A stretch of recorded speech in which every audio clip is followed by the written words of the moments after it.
Good evening and welcome to Mayor Day's first State of the City address. My name is Julia Glanz and I'm the Assistant City Administrator in the Mayor's office. I'd like to start by thanking our host, Salisbury University. As always, they've done a fantastic job in going above and beyond in making sure that tonight goes smoothly. Dr. Janet and her team have been an incredible partner to the City of Salisbury, and our relationship is growing ever stronger every day. It's hard to believe that a year ago today was Mayor Day's first day in office. He certainly has been keeping our office busy, or maybe just me, I don't know, as well as our community members with events and tremendous activities going on. We started off last November with a goal-setting session that let us hit the ground running, and the mayor has done a fantastic job in leading us to meet those goals. I personally have seen great strides in our community, and I'm sure you have as well. We truly have an incredible city team of employees, volunteers, and community members that have helped us make the past year such a success. The City of Salisbury is a wonderful community to live in, and it's an inspiring place to come to work for every day. Things are constantly being done in and around our city, and tonight we will both reflect on our accomplishments of the past year and look forward to our bright future ahead. But first, I'd like to introduce Reverend Dr. Thomas E. Tucker, Jr. of St. Paul AME Zion Church, who is also doing tremendous things in the community, to give us our invocation. So, Reverend.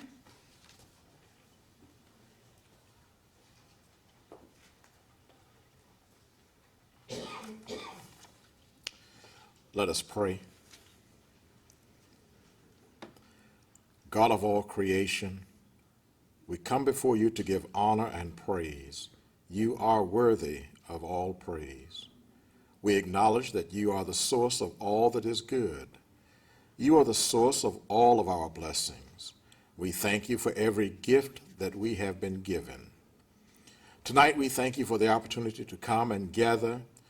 God, we ask at the beginning of this meeting that you would guide our thoughts and our actions, guide and direct our meetings so that it is full of wisdom, productivity, and respect for one another. Help us to accomplish our goals while displaying your character. We pray these things in your mighty name. Amen.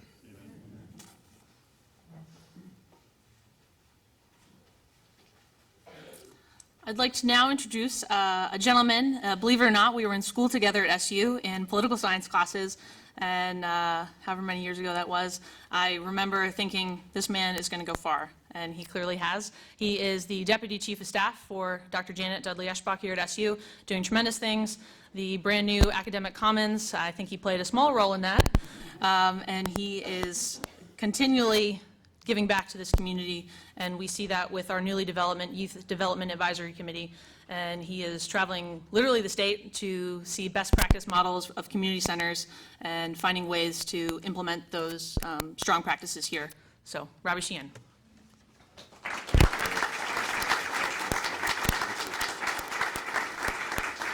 I remember sitting in those classes and thinking the very same thing about Julia, so that's ironic. Thank you, Julia, for that introduction. I appreciate it. Well, good evening, everyone. I want to begin by saying how deeply honored and humbled I am to be a part of my friend and my mayor, Jake Day's first State of the City address. Ever since I met Jake when he was campaigning for City Council in 2012, I knew that exciting things were ahead for not only the City of Salisbury, but for the City of Salisbury and Salisbury University. It's been a true honor and a true privilege to support him and his efforts and to see the collaboration between the university and the city increase over the past several years. I don't know anybody that is working harder for the City of Salisbury than he, and I know that this positive momentum that we've seen within the past few years is just the beginning. So Jake, I love you. You are awesome, and I'm so thankful for you and your leadership and our friendship. Now I have the incredible honor of introducing someone who has meant the world to me for the past 5 years. Dr. Janet Dudley Eschbach, president of Salisbury University, believed in me when I was a mere 21 years old and offered me a position in her administration. It was likely a crazy move and probably highly criticized by many people at the time, but I believe that it is just one example that speaks to her commitment to mentoring and empowering young people to succeed. She's devoted her entire career and life to raising up students to thrive, and it's clear that that's what makes her such an effective and remarkable university president. Under her leadership, Salisbury University has grown exponentially in more ways than one. Our rankings have improved dramatically. Our student population has increased from 6,400 students to today's 8,700 students. The diversity of our campus is at an all-time high, and the Salisbury University Foundation's endowment has grown from approximately $28 million to $67 million. That's incredible. And the amount of capital budget resources that she has secured is nearing nearly $450 million for this institution. Relevant to tonight's event, Dr. Janet has been steadfastly committed to improving campus community relations. With her establishment of the Town Gown Council and other outreach initiatives, it's clear that she is not only a champion for Salisbury University, but she's a champion for the entire city of Salisbury. So with that, it is my pleasure and my great honor to introduce my beloved president and boss, Dr. Janet Dudley Eschbach.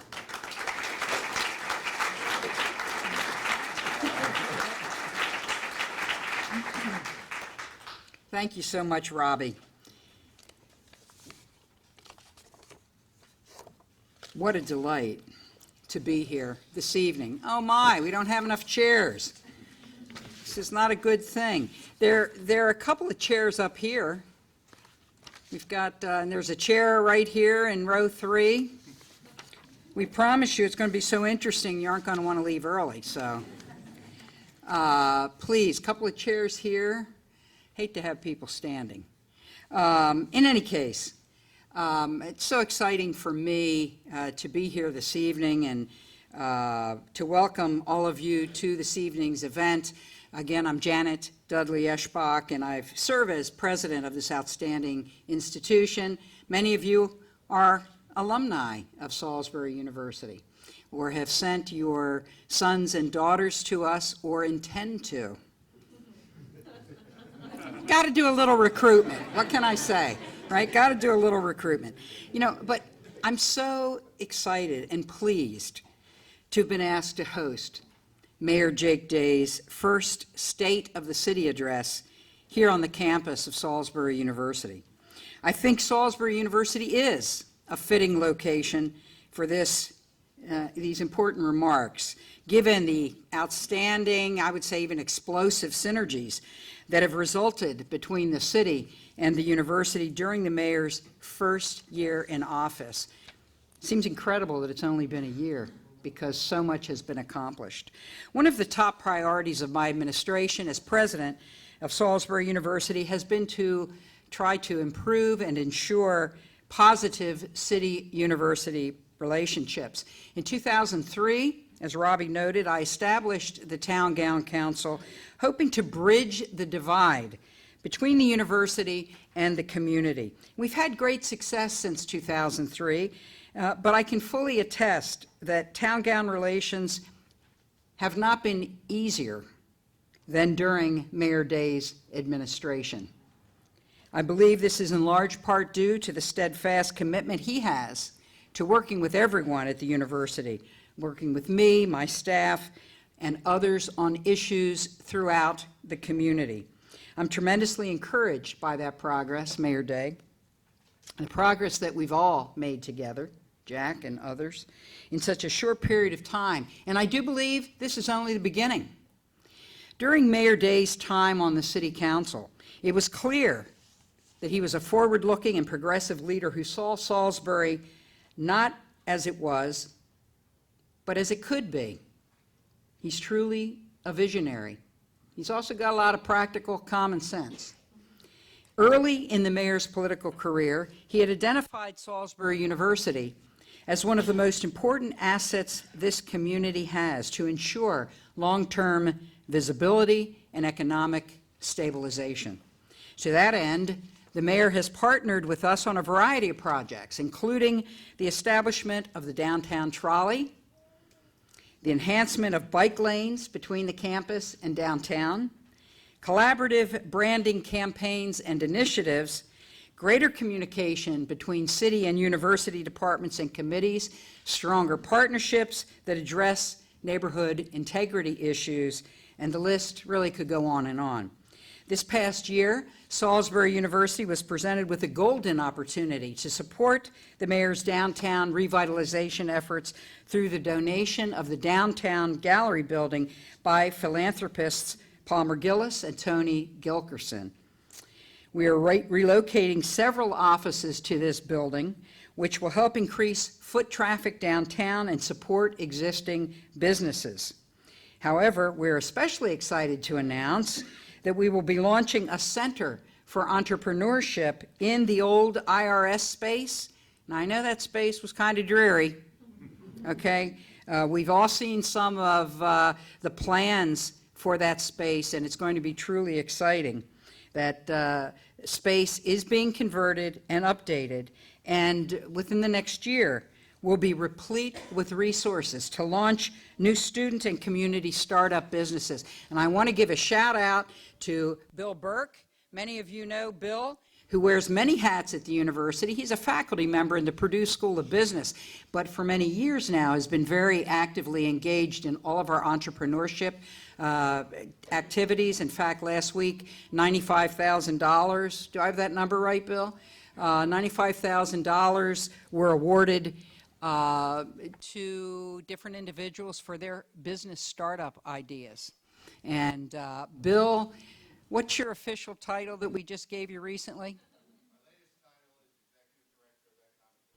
Executive Director of Economic Development. And we're working with the governor's people, Mike Gill, the Secretary of Commerce, many of you know Mike, and others to try to make that Center for Entrepreneurship downtown a reality. The center, the facility downtown, will also feature an SU Spirit Shop.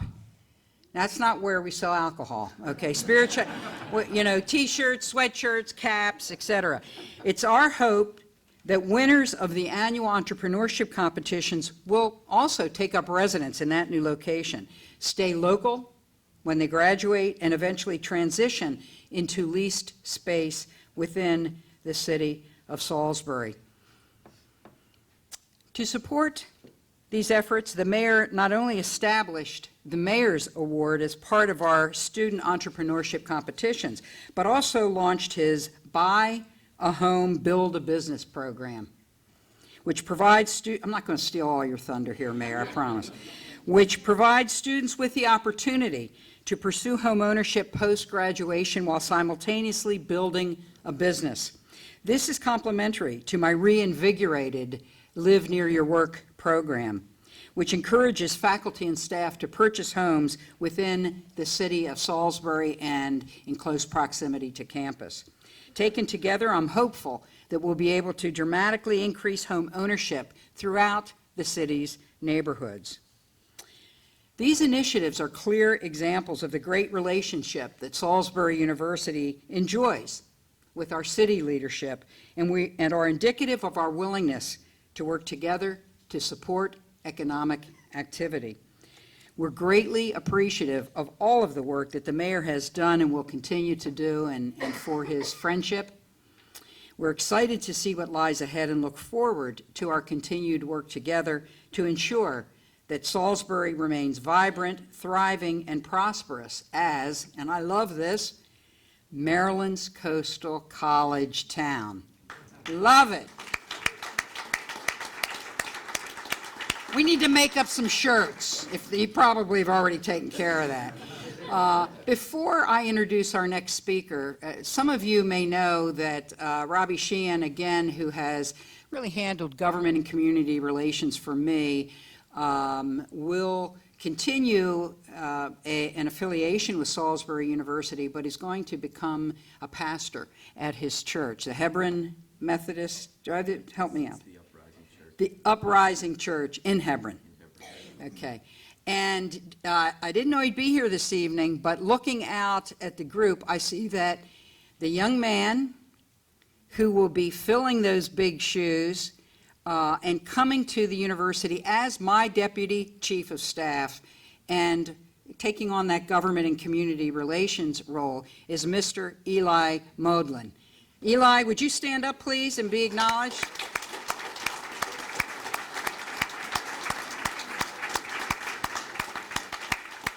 It's great that you're here. It's good to see you here. Clearly, you're going to hit the ground. He doesn't start till December 1, but he came down from Baltimore, Annapolis. He currently has been working in the comptroller's office, so he knows Annapolis well, and I know it's going to work out great. I'm glad you're joining our team, Eli. Without further ado, it is my sincerest pleasure to welcome the President of Salisbury City Council, a true friend and maroon and gold fanatic. Go Gulls, right, Jack? Mr. Jack Heath. Thank you all.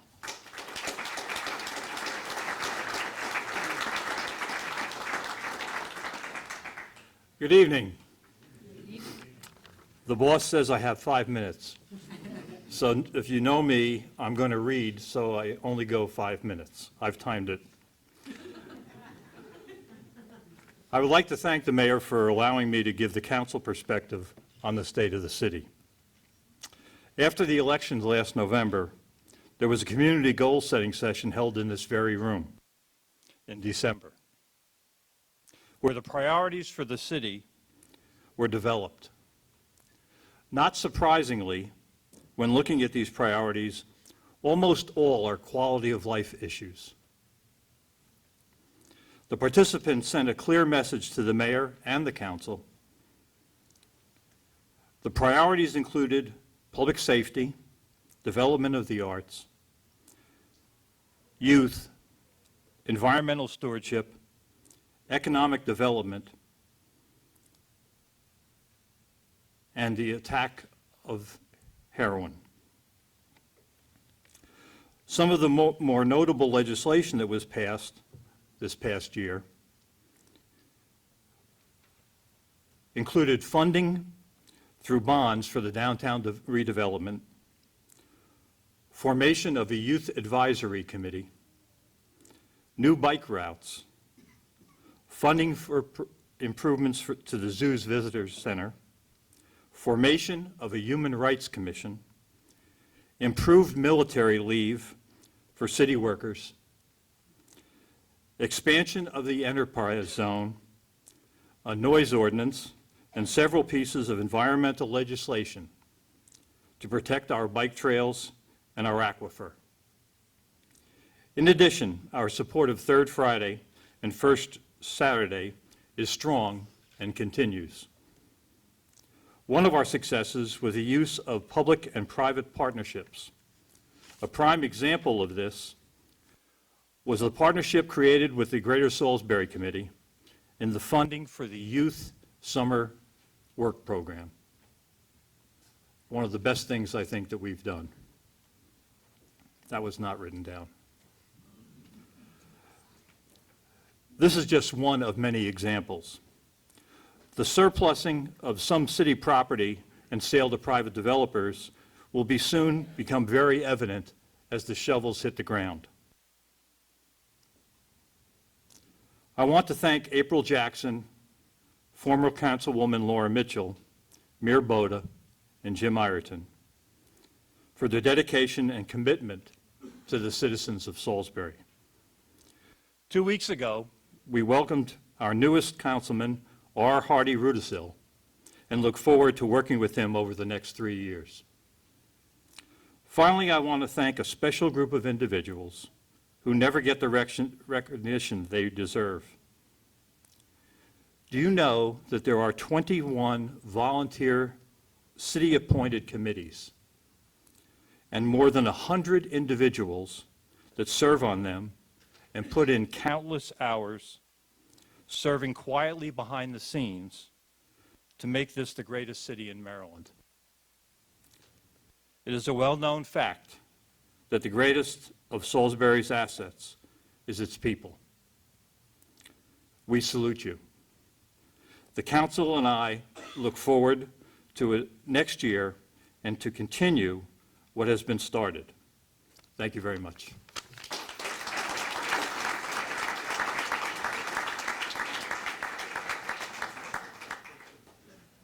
Okay. No one told me that I was going to do this. So, fade, you want me to fade out? No. I take the privilege, because no one said to do it, but I'd like to introduce our boss and a guy that I'm very privileged to call friend, Mayor Jake Day. I see a future where Salisbury is thriving, equitable, and vibrant. I see a future where Salisbury has placed its economic engine in the dead center of its city and replacing a parking lot. I see a future where Salisbury's home ownership rates have surged back to a state where families have reinvested in this city. I see a future where we demand investment in our city first before we allow sprawl. I see a future where Salisbury's government is the most efficient, most effective, most inventive, most communicative, most collaborative, and most engaging small government in America. I see a future where Salisbury leads the region and leads its peer cities and says, we're not comfortable just being one in a crowd anymore. Friends, I've seen this city, dreamed of a city unbridled by reality, and saw the true power of Salisbury, community, the community that we built. Thousands of people on our downtown plaza. Who would have thought 5, 6, 7 years ago? Who would have thought that was possible? And there are those who would tell you that there are bad things that need to be fixed. And they aren't wrong. They aren't wrong at all, but they also have no vision or promise to lead us to better. I believe that there are good things ahead, and that together we have the capacity to surprise ourselves. It's easy to identify bad things that need to be changed, and it's hard to build great things to replace them. But folks, we've been building great things, and I could go on and on and on, because ladies and gentlemen, we have only just begun.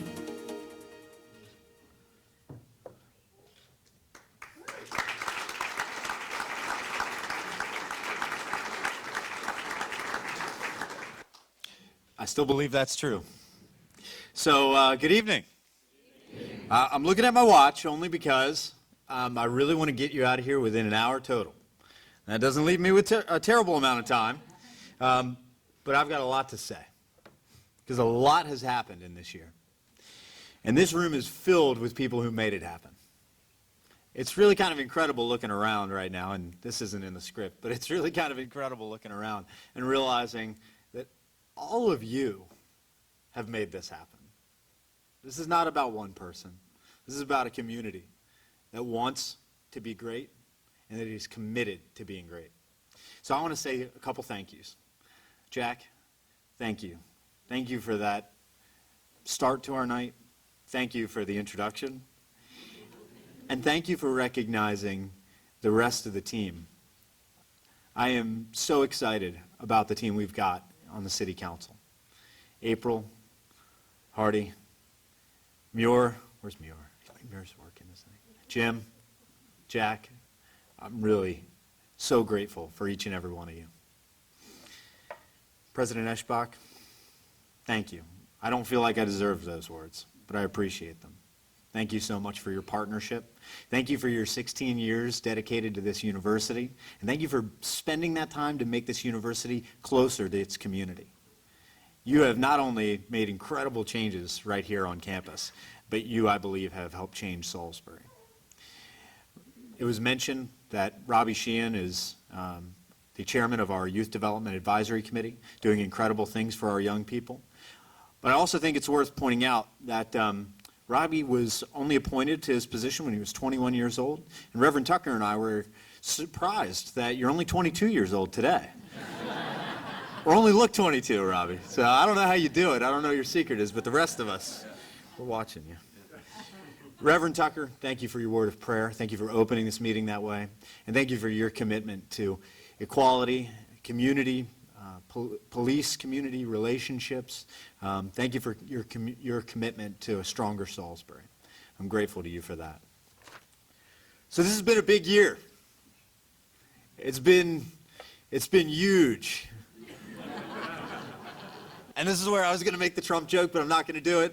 Instead, I'm going to remind you that a year ago, my daughter Lily was born. And that a week ago, my daughter Olivia was born.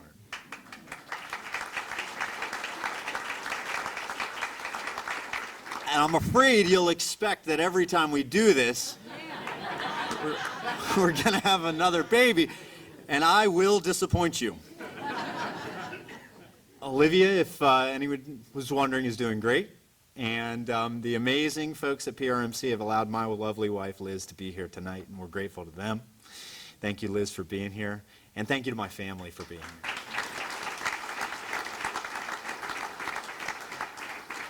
This has been a big year, not just for me, but for the community. I'll tell you why I believe that much of what we wanted to accomplish over the next 4 years we have in year one. I believe that we've got a group of leaders who have vision. They know where they want to take this community. And they've done it by building buy-in. We've operated proactively. We don't have to be reactive or distracted. We know exactly what we're trying to accomplish. And we've spent every day trying to accomplish it. A year ago today, I walked into the mayor's office for the first time as mayor. Our first initiative, as you've heard, was this goal-setting session. This is a mediated, inclusive, public process.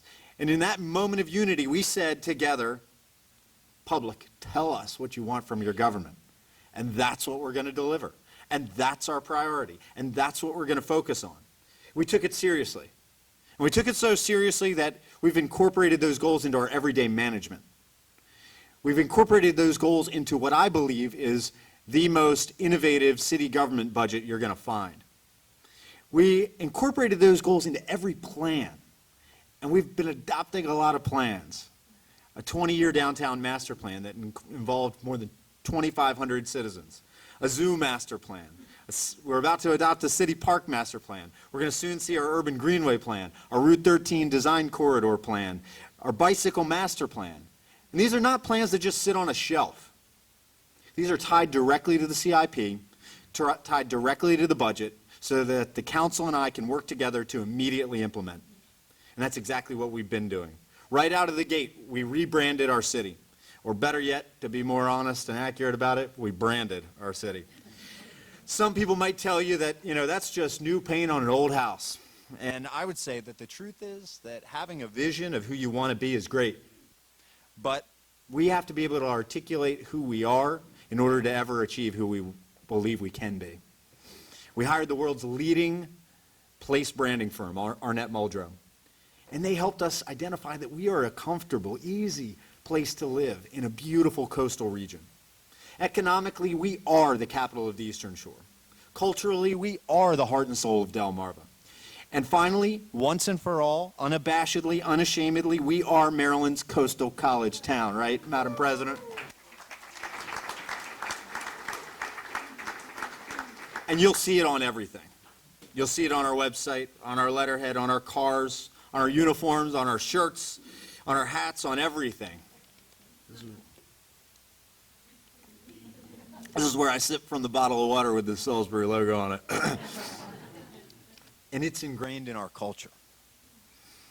And we've backed it up with marketing money for the first time in our city's budget. And this matters, the coat of paint matters on that old house because it's incumbent upon city leaders to focus on attracting jobs and talent to their community. Economic patterns have changed over the past 50 years. And around this country, most city and county leaders are still operating as if they haven't. Firms used to say that the primary reason for location decision was logistical decisions or incentives being offered. And today, what do they say? Talent. And what does talent look for? Where does talent go? Where there's quality of life, arts, culture, events, entertainment, positivity, optimism. And you know what? We've got a lot to be optimistic about in Salisbury. Salisbury's alive. This year we became a Maryland Sustainable Certified City. We hosted the region's premier craft beer festival with Shore Craft Beer Fest. We hosted TEDx, the first TEDx event on the Delmarva Peninsula. And this is the world's premier ideas festival. And we held the first one on the Delmarva Peninsula. And this highlights, I think, the talent and excitement for new ideas in Salisbury. We hosted the We Heart SBY Community Awards. And this honored community volunteers and public servants. Officer Aaron Bull Hudson was selected as the coolest cop. Any of the other police officers in the room can take that up with Bull afterward.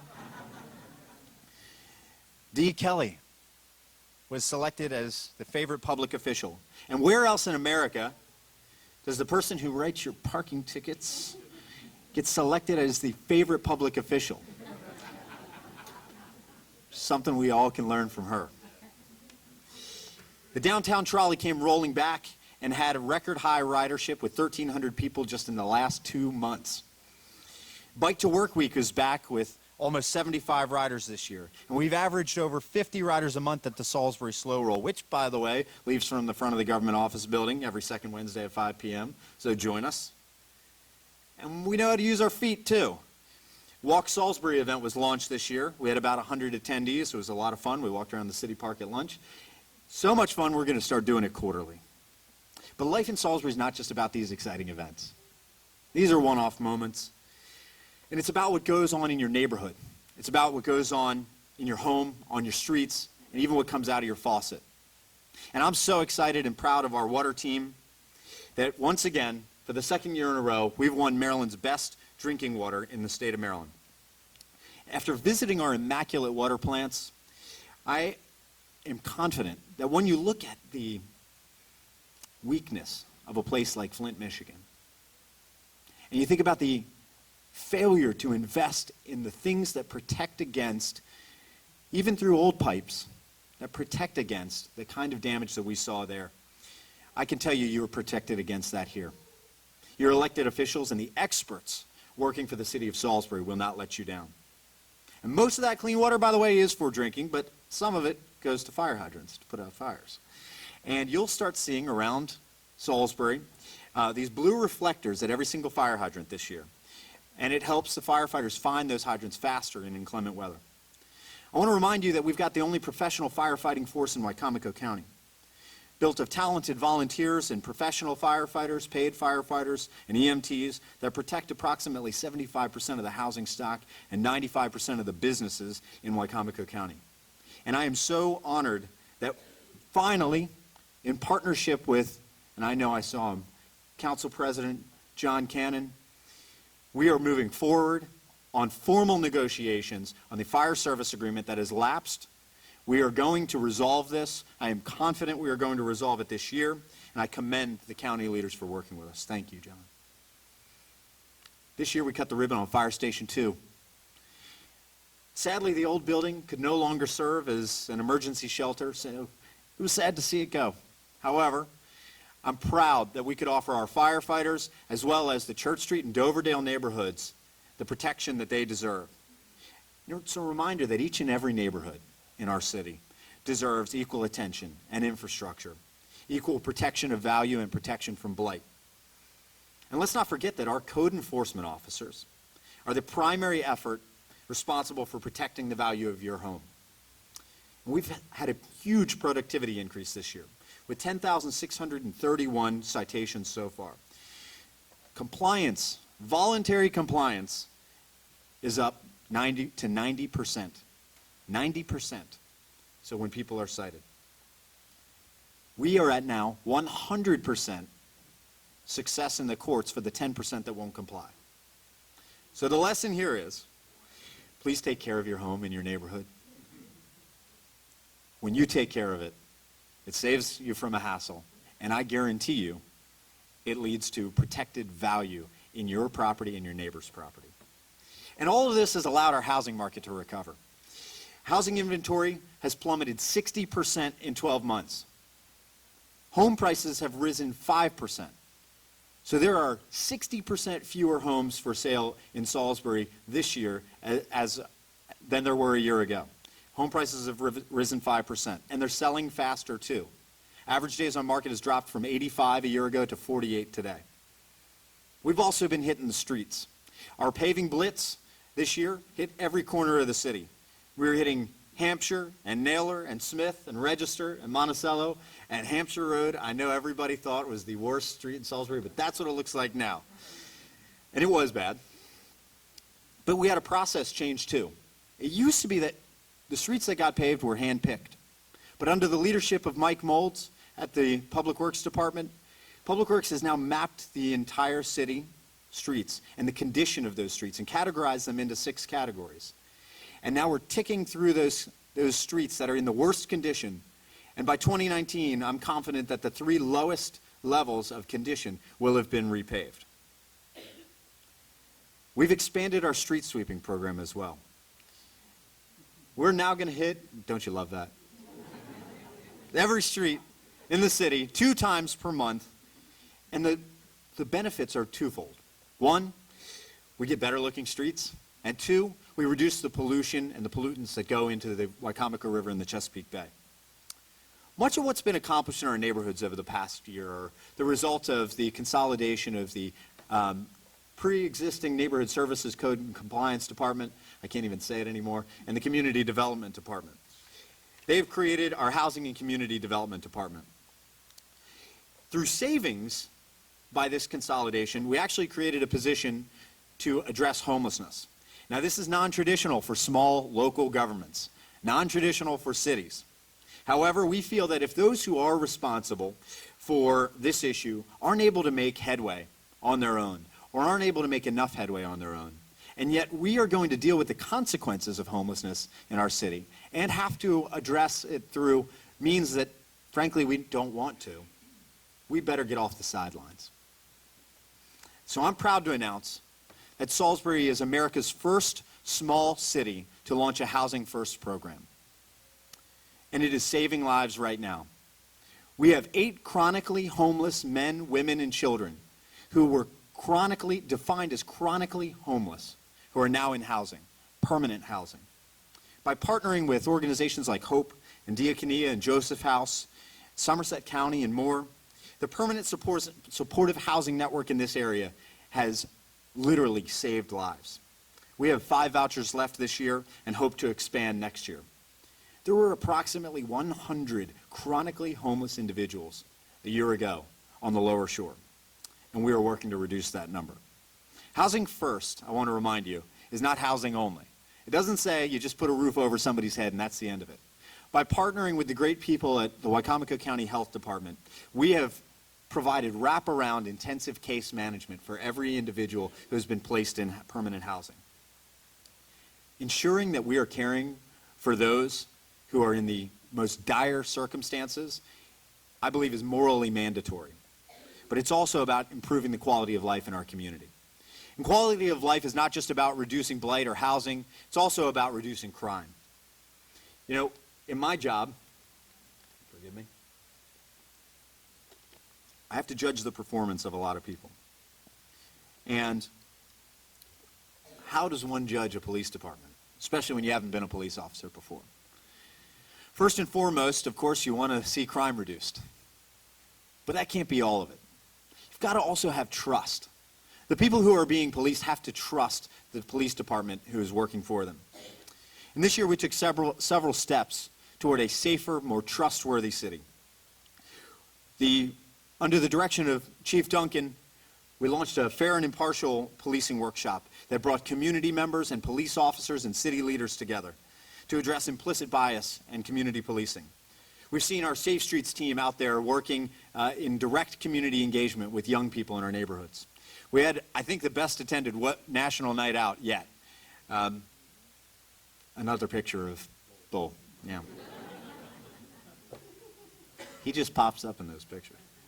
And I've heard time and again in local conversations about national policing issues about how well trusted the Salisbury Police Department is. So trusted, we've even created an e-commerce exchange zone right on the grounds of the police department. Some trust is not just built through efforts like this, though. Some trust is built through very difficult police work. It's no secret to anybody in this room, and this comes as no surprise, that crime was high in this community. In 2009, we had the notoriety of being the 4th highest per capita Part 1 crime city in America. That's a list you don't want to be on. And no matter the narrative anybody wants to write, the facts are this. Since 2011, the tide has turned, and crime has been dropping. And it's been dropping faster this year than at any other time. This year, we've seen 1,657 Part 1 crimes in 2016. That's down 5.5% from last year. That's down 16.9% from the 10-year average. And that is down, per capita once again, 60% from 20 years ago. And I think that, Chief Duncan and the entire SPD team, deserves a round of applause.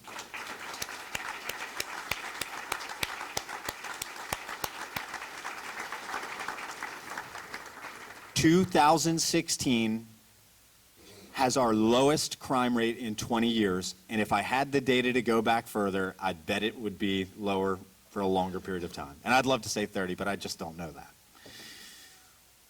Meanwhile, proactive policing efforts have resulted in more people talking to their neighborhood police officer. More calls means a busier police department, but it also has meant less crime. So if I can look at you and look into the future and have a conversation about the things I'm concerned about, I would tell you this. The thing that concerns me most is the fact that, the majority of that crime is not happening in your neighborhood. It's happening in some stores. It's happening around some businesses. It's frequently theft and shoplifting. And there's a connection. There's a common denominator between a lot of those incidents. And it's the opioid problem facing not only this city, but this country. Every corner of this country. And you know what? We're not West Virginia. We're not Delaware. We're not the Western Shore. But we can't be blind to the problem. We might not have it the worst, but we've still got it. And so this community has been addressing it. In a departure from the norm, we partnered with the county, the health department, and the state's attorney's office. And I say departure because addressing heroin addiction is not normal for small cities, but we're learning that we have to address these things because they are our new problems. We supported the county's COAT program, which provides peer counselors who are in recovery to go right where overdoses are happening and address the problem. And thankfully, we started to see a little bit of a decline. Over the first 6 months of 2016, there were 28 deaths from overdose in Wicomico County. In the last 4 months, there have been 5. I think you can attribute some of that to the work of the Community Outreach Action Teams, COAT. I think you can attribute some of that to Narcan training, but we can't rest on our laurels. And so our partners at the county, through the state's attorney's office, have the state's first and one of the nation's only opioid prosecutors in Rich Bruckner, proud of that. By being public about this, you might be able to reduce the likelihood that a young person ever engages in the use of drugs. So we brought in Speaker Tony Hoffman, a BMX superstar and recovering addict, who told his story to our community. He spoke to every high schooler in Wicomico County. The state's attorney's office sponsored a poster and video competition to talk about stopping or not using drugs. And we launched the START task force, led by Beth Olson, executive director of the Recovery Resource Center, and they're already off to the races. So an ever safer and ever prettier Salisbury is a wonderful place to live. And let's talk about what kind of place it is to visit. This year we invited some guests, actually right here on Salisbury University's campus to start, from Estonia. So Estonia, as you may know, has our sister city, Tartu, and we had the mayor of Tartu, Estonia, right, Marion? It's one of the most connected places in the world, one of the most high-tech countries in the world. And those relationships have started to produce results for us already. Earlier this year, Tom Stevenson, the city administrator, and I actually had a chance to visit the White House. So that's a selfie, yeah. And we were invited through one of the companies that visited us, Carl Pucci. We got to learn about Project Opportunity, which is the opening of federal data to help local governments and private businesses make better decisions for themselves and about the people that they are trying to help. Right back at home, though, we've also made some decisions focused on being more hospitable, more welcoming to visitors. We've worked on improvements at the Poplar Hill Mansion. We've actually increased some efforts in its marketability and expanded hours to include every Sunday. So I recommend you give it a visit. And right across the highway, there's this neighborhood called Downtown. I bet you thought you wouldn't hear about it tonight. Now, there are people who would tell you that we hear too much about downtown these days. You know why? Because we ignored it for half a century. We let it fall apart. We didn't do it justice. And let me tell you right here, right now, that look at the 50 fastest growing cities in America, the 50 fastest growing economies. Every single one has one common denominator: a resurgent downtown at the head of its economic revitalization. If you fail to get your center right, if you fail to get your heart and soul right, your economy will fail, guaranteed. So it's not just about one neighborhood, but we've got to get that neighborhood right. This has been a good year for downtown. We invested in 7 businesses downtown through our community legacy grants. We saw the Riverwalk finally revitalized. And we've got new landscaping and lights and benches and more and signs coming. So get ready and stay tuned. Housing downtown has shot through the roof. Rental rates have risen to the point where it is the most expensive place on the lower shore to rent an apartment. And that doesn't matter too much because it's 100% occupied, so you can't get an apartment if you wanted one. But there's so much to do downtown. There's so much happening. Never before has there been as many food and drink establishments as there are today. Picture in your mind the heyday of downtown and visualize that for a second for me. This beats it. We're in the heyday. We're living it, folks. We've opened a visitor center downtown. We've seen now 200 visitors per month. The visitor center hosts our downtown business development office. It hosts games like cornhole. It hosts events like an ice cream social for Salisbury University students, and it hosts a store for Salisbury gear. Need help getting around downtown? Well, there's a couple of police officers who can safely... This was not intended to be a theme. Safely show you around downtown, including Officers Hudson and Damari. We've improved the parking garage. We've done this through modest, simple improvements. We've improved accessibility to our library. Right, Andrea? We've made it simple through crosswalks and cutting out a hole in the parking garage so you can walk right in, making it easy for people. Painting stripes on the parking spaces saying library patrons only. Straightforward. Government at work. We've finally, 7 years in, begun our Main Street Master Plan project, and I'll talk about that in a moment. But we've also acknowledged that the greatest asset that we have is our arts and culture for economic development. We've formalized our relationship with the Arts and Entertainment District, continuing its economic vitality. We've launched First Saturdays and continued that program. We launched Fridays at 5 this year. We saw the Christmas tree lighting again this year, and you'll see that again soon, December 2nd. Third Friday continued its growth downtown, and we had the biggest New Year's Eve event yet. 7 years in, 7 years from the design of the Main Street Master Plan, construction has finally begun. And officially, I can tell you, and I think this is an official term, Mike, it will stink. It's gonna stink. You know, the road's gonna be torn up for 2 years. But it's going to be wonderful in the end. Because not only is it gonna be gorgeous, it's gonna be easier to park. And there's gonna be easier to have outdoor dining experiences. And it's gonna replace 100-year-old pipes underground.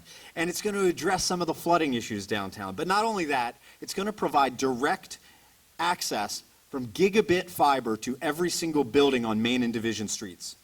This backbone will have Maryland's fastest direct fiber connection for high-speed internet. And many of the projects that's going to support are already underway. We added 3 new projects this year to the one project already ongoing, the major project on our parking lots. We've transferred these city parking lots into private hands. And why? To get them back onto the tax rolls. To end what I think is one of the most egregious errors ever committed in Salisbury, which is keeping our most valuable real estate in public hands, refusing to do anything with it, even when the market said, come on. People want to live downtown. People want to shop downtown. And we have prevented that for far too long. But fear not, drivers. This doesn't mean less parking. We're all drivers, right?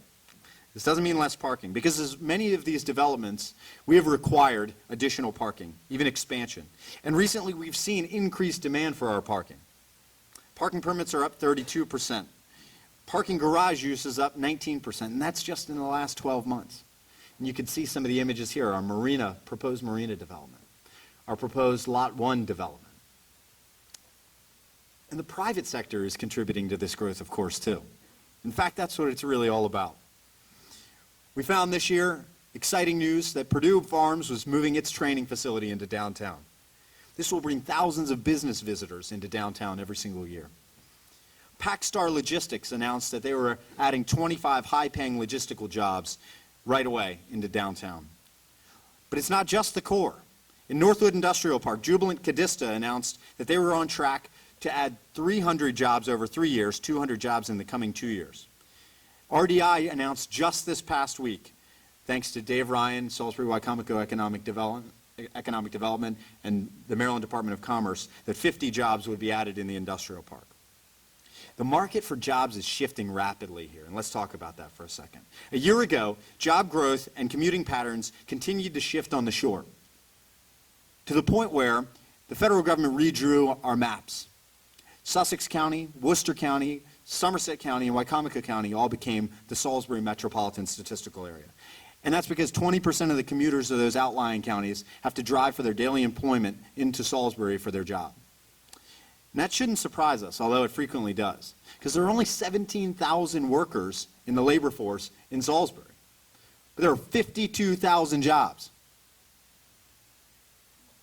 Think about that for a second. Everyone's astounded when they hear those numbers. We've passed peak employment. There are more jobs now than at any point in Salisbury and Wycomico County's history. And today, there are advertised 3,207 jobs in Salisbury. Shockingly, there are only 2,701 unemployed persons. Do you know what that adds up to? There are more jobs than there are people to fill them. That's a good problem to have. But it highlights also the workforce development need.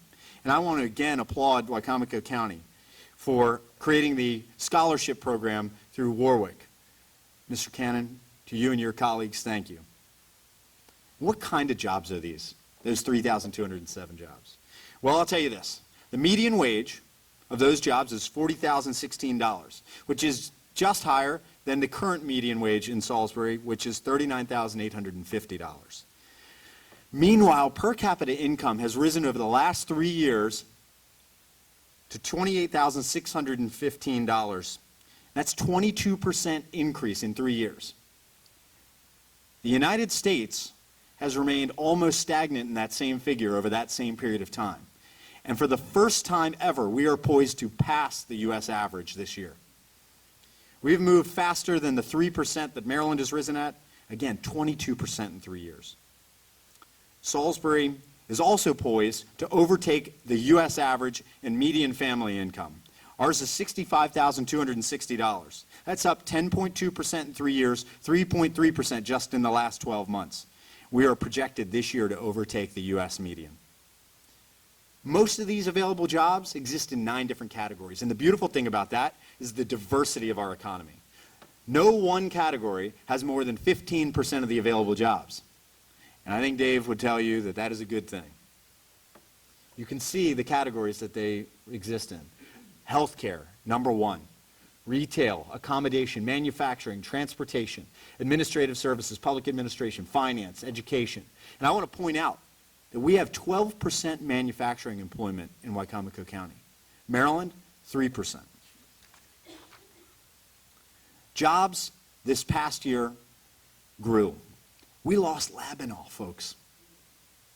Almost 600 jobs, 450 jobs shipped out of this county and ultimately out of this country. Still, we netted 1,650 new jobs. We grossed 2,300 jobs in that same period of time. 1,650 added jobs. That job growth rate now puts us in the elite in the United States. We are the 42nd fastest growing job market in America, in the top 15%. We are the only metro area from the Research Triangle to the Canadian border and from the Missouri River to the Atlantic Ocean in that category. The Northeast United States, we shine. And this is not just about big companies bringing big numbers. This is also about small business. Small companies adding jobs has resulted in 70% of the job growth that has come to Salisbury in the last year. We want more of this to happen.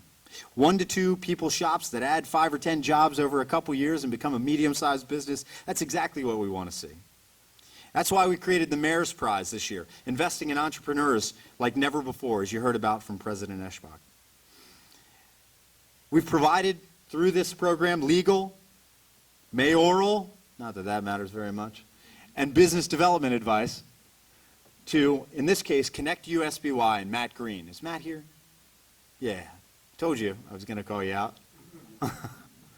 Matt, Connect USBY has done incredible things already. Your business is doing great, and we're so proud to have you in this community.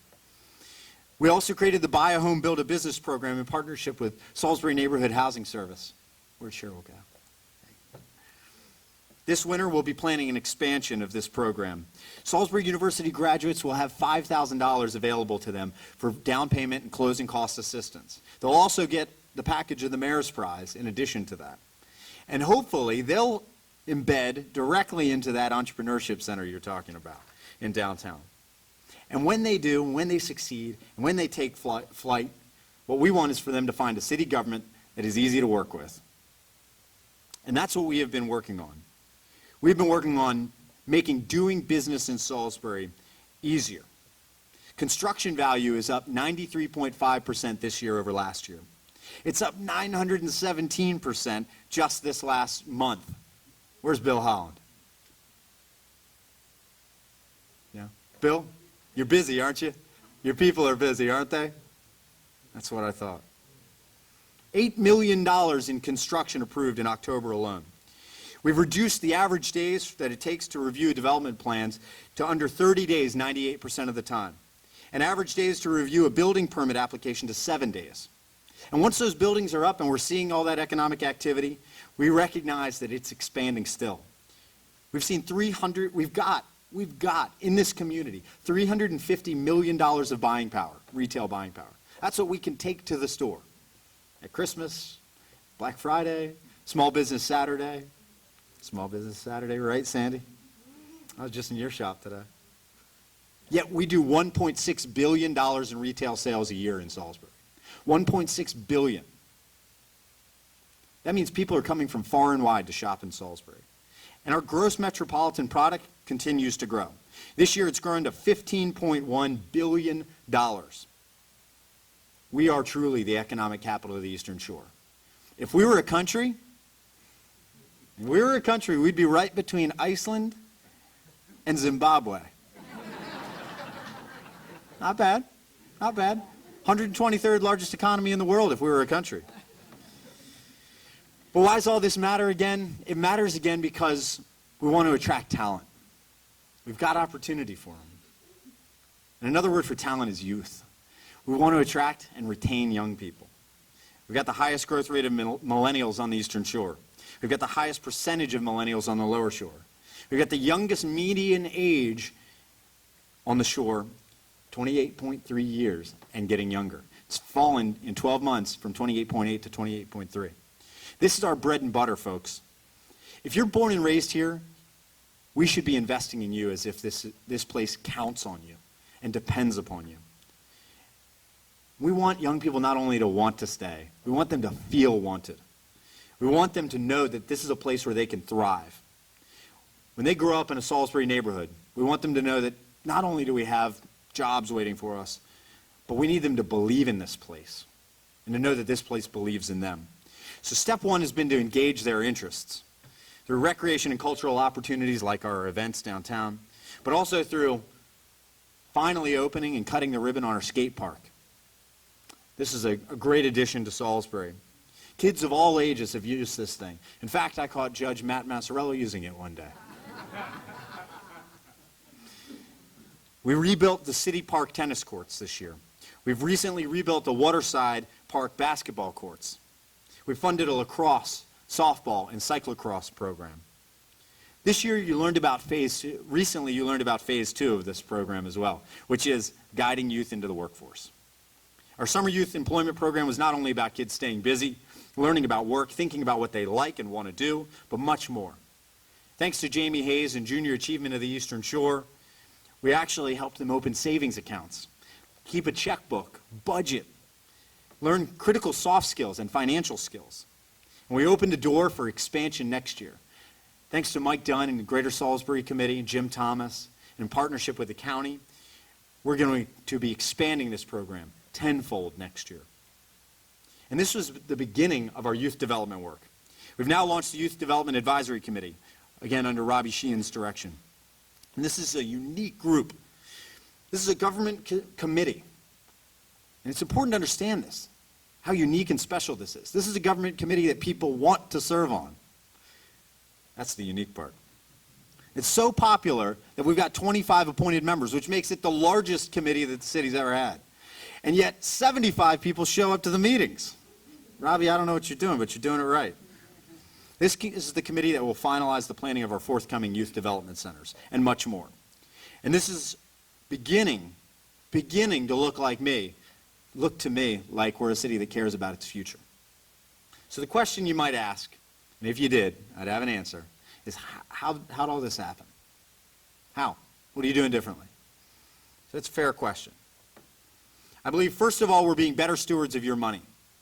Under the direction of Keith Cordry, we have better managed, I think, our finances.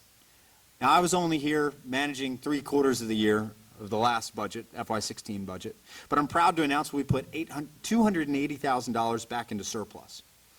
Our FY17 budget is ambitious. I'll admit that. It's big ideas, new priorities from our goal-setting session, but it was founded on the tremendous savings that we achieved. By tightening up our financial metrics over the last few years to the point where we felt confident that we could go to New York and that we could sell our bonds publicly and get a rating from these big ratings agencies, by cleaning up every old grant account and cleaning up every old bond pool and being a much better managed financial institution and an economically booming place, we were able to get very, very good investment rates. We received a historically low interest rate of 1.55%, saving the city $1.6 million in this year and next year alone. That $1.6 million allows us to do things like those community centers. And this not only allows us to expend money on the exciting new things that we want to do, but also to tackle core obligations. Everyone in the country is right now working on replacing their radio communications. There's been a switch from analog to digital, and everybody's got to do it. Now, if we had waited and kicked the can a little further, we'd be spending millions more than we are today. We have saved taxpayers at least $250,000 by immediately jumping on this, paying cash because we've been frugal and because we've been consistently watchful of the bottom dollar. The second thing that we've done is focused on morale. Thanks to my partner over here and my partners in the mayor's office, Tom Stevenson, and his 28 years experience in the city government, and with his sidekick, Julia Glanz. Do you mind that? It's too late now. We have focused on building and improving morale, not only at the department head level, but throughout the city, organization-wide. Through meetings at the beginning of my tenure with every employee, through small group meetings, and ultimately through all staff meetings, which is difficult for 425 people, some of whom have to be on the road, we've learned some of the things that we needed to improve, and we've put that information to work right away. Next week, we'll launch our first command climate survey, or climate survey. And that's to get a better sense of, okay, what next? What can we do to improve? How can we be better leaders within our organization? And this helps us keep a stable workforce, which is important. Turnover is down, under our 4% goal for the year. Last quarter, we only saw a 0.7% turnover rate in the city. With the improving economy, however, our number of days it takes to fill a job has risen to 48 days. And so, if anyone knows a senior engineer who would like a job, the city of Salisbury is hiring. And there's our contact information. You can go to salisbury.md, look up jobs, and come on, folks. We've also shifted to data-based management. By launching Result SBY, our new management system, our management rhythm and accountability mechanisms have changed and improved, and it's become a critical part of how we operate. Every other Monday, we have our Result SBY meeting. Most of the numbers I've shared with you tonight, I see every other week. This isn't information we had to, scrounge for or look up. This is how we run ourselves. If it can be measured, you can rest assured we are on top of it. If it's important to this city, if it's one of our goals in the budget, you can rest assured we are measuring it and we are on top of it. And while I'm enamored with my team, filling this room, whether volunteer, citizen, or city employee, or council member, there's a couple people I want to add to it, and I'm eager to expand that team. some of those areas are not quite ready, I think, for staff positions. So I'm excited to announce some new cabinet-level positions tonight. With the expansion to 12 bright new catalysts in neighborhoods around the city, these wonderful community gardens, it is my honor to introduce the Secretary of Community Gardens, Martin Hutchison. Where's Martin? Come on, stand up.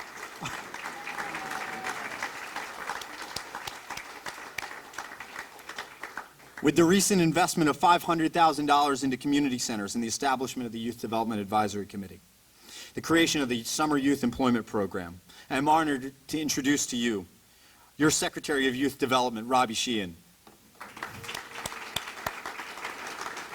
These people had no idea I was doing this. It doesn't come with a salary, Martin and Robbie. And lastly, with our successful application becoming a bike-friendly city, and with the forthcoming adoption of our Bike Master Plan, I'm honored to introduce to you our Secretary of Bicycles, Matt Drew.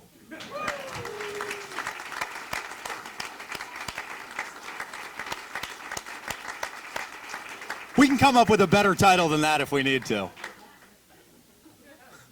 Secretary of Cycling, Secretary of Two-Wheeled Vehicles, whatever you want.